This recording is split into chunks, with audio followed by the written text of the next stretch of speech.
Hello बच्चों, let's see this question. The question says for r is equal to 0, 1 up to 10, let AR, BR, CR denotes respectively coefficient of x to the power r in the expansion of 1 plus x to the power 10, 1 plus x to the power 20 and 1 plus x to the power 30.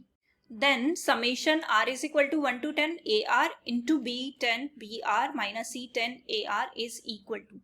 A option is B10 minus C10, B option is A10, B10 square minus C10 A10, C option is 0 and D option is C10 minus B10.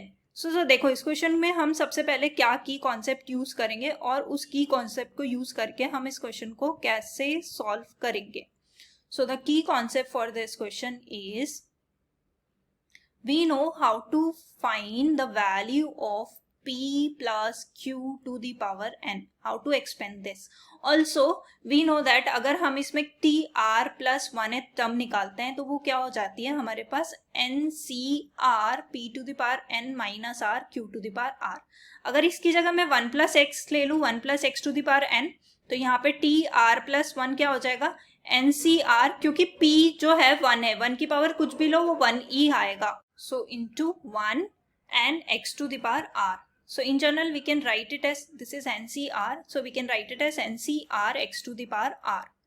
Now इससे हम क्या करेंगे coefficient of 1 plus x to the power 10 में coefficient of x to the power r निकालना very easy हो जाएगा. तो देखो इस क्वेश्चन को हम कैसे सॉल्व करेंगे इस की कॉन्सेप्ट को यूज करके. सो हमारे पास 3 टर्म्स है 1 plus x to the power 10, second term है 1 plus x to the power 20 और थर्ड है हमारे पास 1 plus x to the power 30. इसमें अगर हम टी आर प्लस 1 निकालते हैं तो वो क्या आ जाएगी हमारे पास 10 C R x to the power R. इसमें निकालेंगे तो 20 C R x to the power R, 30 C R x to the power R. तो ये बेसिकली हम अपना की कॉन्सेप्ट यूज करके निकाल रहे हैं. तो देखो यहां से अगर क्वेश्चन में गिवन है ये A R is the coefficient of x to the power R, so that means this is nothing but 10 C are.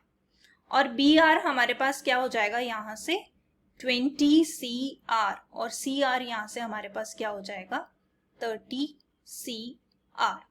So again इस क्वेश्चन को सिंप्लीफाई करने के लिए हम क्या करेंगे जो समेशन में ये सारी वैल्यूज पुट कर देंगे.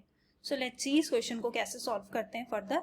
सो हमारे पास क्या है summation R is equal to 1 to 10 and we have A R in multiplication B10 BR and हमारे पास नेक्स्ट क्या है C10 AR minus C10 AR. Further इसमें वैल्यूज हम पुट कर सकते हैं. Summation R is equal to 1 to 10 AR is equal to 10 CR, B10 as it is लिख लेते हैं क्योंकि ये तो कांस्टेंट टर्म है. अगर B10 लिखना भी चाहो तो हम लिख सकते हैं.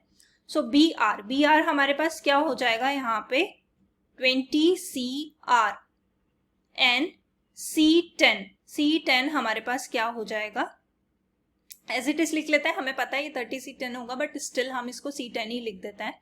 AR जो है हमारे पास अगेन 10 CR. अलग अलग स्प्लिट कर लेते हैं इसको तो ये आ जाएगा हमारे पास summation R is equal to 1 to 10 CR B10 20 CR minus इसको अलग लिख लेते हैं summation R is equal to 1 to 10 यहाँ पे आ जाएगा 10 CR C10 10 CR. देखो अब इसको फर्दर इसको सिंप्लीफाई करें स्मॉल r आएगा यहाँ पे. So let's write this is small r and further इसको सिंप्लीफाई करेंगे क्योंकि B10 कांस्टेंट है तो इसको बाहर ले लेते हैं. ये summation R is equal to 1 to the power 10 CR 20 CR minus यहाँ पे C10 कांस्टेंट है बाहर ले लेते हैं. Summation R is equal to 1 to 10 यहाँ पे आ जाएगा 10 CR. सो बेसिकली हम क्या कर रहे हैं यहाँ पे 10 CR जो है हमारे पास 10 CR 20 CR जो है वो coefficient of x to the power r है किसमें 1 plus x to the power 10 में into 1 plus x to the power 20 में. सो जब मैं इसको सिंप्लीफाई करूंगी तो ये 1 plus x to the power 30 हो गया. और क्योंकि r इज इक्वल टू 1 से स्टार्ट है तो ये नथिंग बट ये 30 CR हो जाएगा, क्योंकि अगर ये 0 से स्टार्ट होता तो डायरेक्टली हम 30 CR लिख सकते थे, क्योंकि ये 1 से स्टार्ट है, तो जो कांस्टेंट टर्म आएगी यानी कि x टू द पावर 0 यानी कि 1 जो आएगी वो हमें रिमूव करनी पड़ेगी। तो इसको फर्दर कैसे लिख सकते हैं हम, is equal to, we can write it as B10 और यहाँ पे इसको लिख लेंगे 30C10 और कांस्टेंट टर्म हम रिमूव कर देंगे। सिमिलरली माइनस हमारे पास कांस्टेंट टर्म थी C10 एंड दिस टाइम ये जो है अगेन हमारे पास 1 plus x to the power 10, again इसको भी ऐसे लिख सकते हैं 1 plus x to the power 10, 1 plus x to the power 10। So ये क्या हो जाएगा 1 plus x to the power 20, तो इसमें कोफिशिएंट निकाल सकते हैं 20CR करके। सो क्योंकि ये 10 तक जा रहा है तो अगेन इसको क्या कर सकते हैं 20C10 और R 1 से स्टार्ट है, सो 20C10 माइनस 1। फर्दर इसको सिंप्लीफाई कर लेंगे हम, तो B10 मल्टीप्लाई कर देते हैं, B10 30C10 minus B10 minus C10 20C10 minus C10।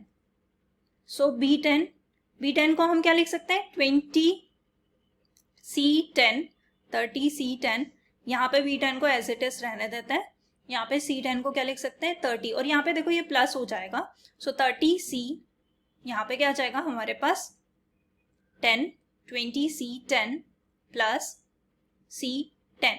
सो ये देखो ये कैंसिल आउट हो जाएगा, C10 हमारे पॉजिटिव है, C10 माइनस B10। सो देखते हैं कौन सा सॉल्यूशन हमारा सही है, C10 minus B10। So our D of the final solution is option D. Hope you understood it well. Best of luck. Thank you.